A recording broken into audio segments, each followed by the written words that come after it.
Hi, welcome back to my channel. My name is Asma. So in today's video I thought I'd share some of my favorite books that have been the most influential in my life. I'll break down the books in 4 different categories, and the categories will be financial, intellectual, sparking curiosity, spirituality, and physical and mental well-being, which are both tied together for me. So let's jump right into it. For the financial area, I have 2 main books that have been influential in my life. One of them is Rich Dad, Poor Dad, which helped me understand the basics of finances, like the difference of what an asset versus liability is, which is so important when you think of the things you spend your money on. I apply this thinking in most areas of my life that involves money. Like, I'd like to think, so is this really an asset? Is this going to be an asset in my life, or is it going to be a liability, and is it worth the cost? The second book is The Richest Man in Babylon. This is another classic, and if you're just starting to learn more about your personal finances, I'd highly recommend this one, because it kind of teaches you how to think and how to deal with your finances as well. So this book would be perfect if you're living paycheck to paycheck, or if you want to save up more, because it kind of teaches you how to deal with that money and where to put it. So moving on to the next category, which is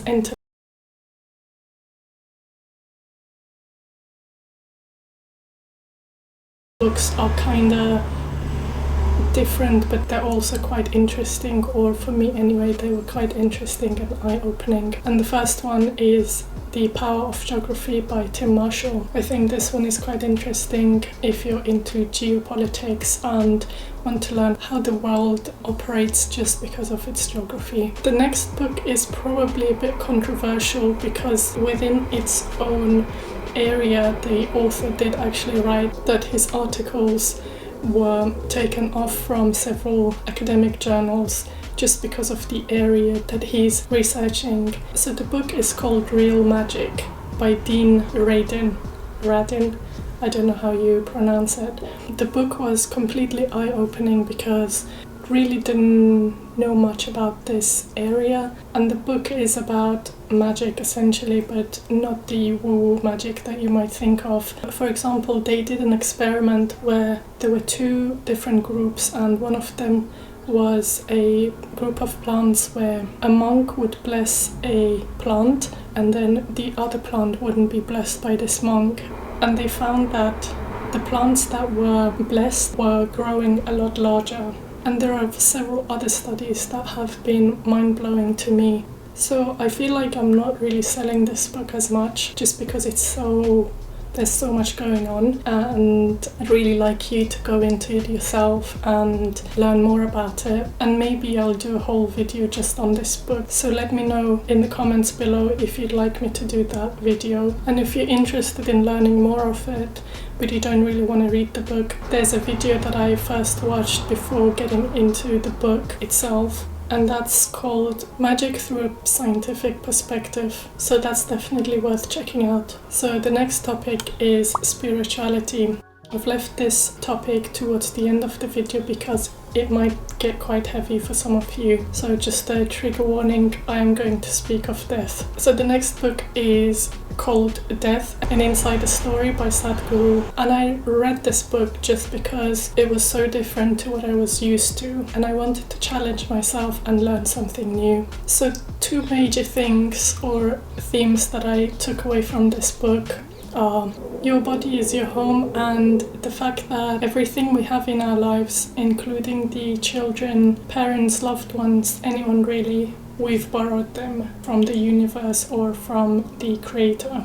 So Sadhguru says in his book that our bodies are essentially like a home for us. It's this physical thing that we know as our bodies, but in reality it's like a body that our soul is in it, and we should be taking care of it while we can. So having a good diet, sleep and so on, everything that involves having a good wellness and health. So everything that involves looking after your health really. And going back to the notion mention that we've borrowed everything in our lives. He speaks about loved ones in particular in this book. Or, for example, when a pet leaves us, we might feel sorrow and sadness and lonely and everything else that comes with grief. Whereas if we think of them as someone we've borrowed from the Creator, from the universe, whatever you want to think, and someone that is here for a limited time, we'll appreciate them more. But also, when it's time to return them to the Creator, it's easier to let go of them, because in a way we would think that they're returning back to where they came from. Some people who might go through grief,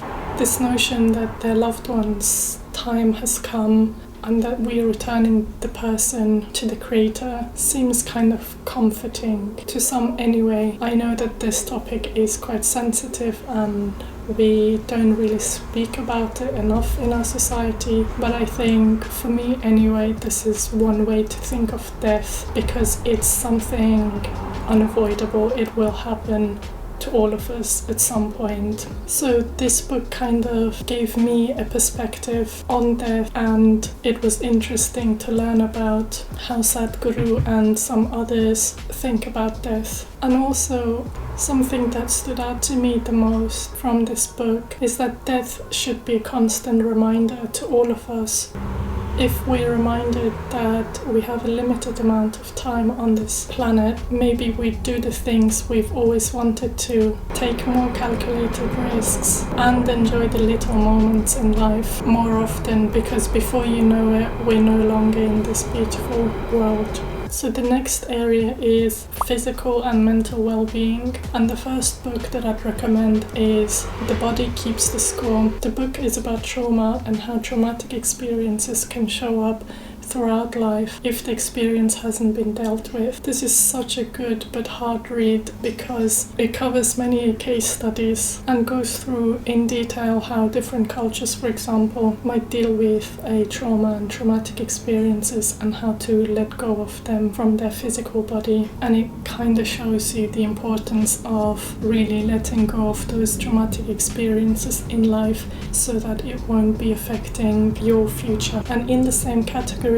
my last book recommendation is When the Body Says No by Dr. Gabor Mate. I still haven't finished reading this book, but I have listened to many of Dr. Gabor Mate's videos and talks on YouTube. And in his talk, he's mentioned that there's this body-mind connection to chronic conditions and diseases. And this is something huge, really, something that I feel like more people need to know about. It's definitely an eye-opening notion, and I definitely recommend you to watch some of his talks on this, because he really goes in depth and explains how chronic stress might affect you in the long term. So that's it with today's video. I hope you enjoyed it, and I hope you're gonna read some of these book recommendations. Do let me know if you do and what you think about them as well. If you enjoyed this video, you might also like this one here, and I'll see you in the next video. Bye bye.